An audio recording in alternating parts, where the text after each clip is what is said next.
ayaya Ramadani etutwala oyinza otandika okoza ebintu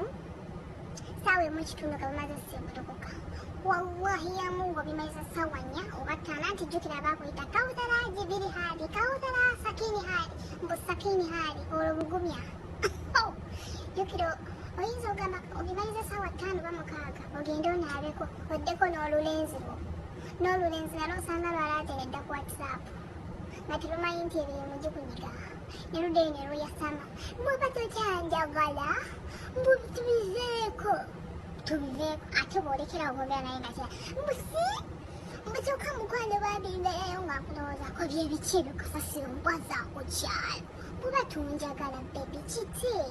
kireke si byampaka abasajja bangi nze nkyali muwala muto saawa zonna nkula ate nfuna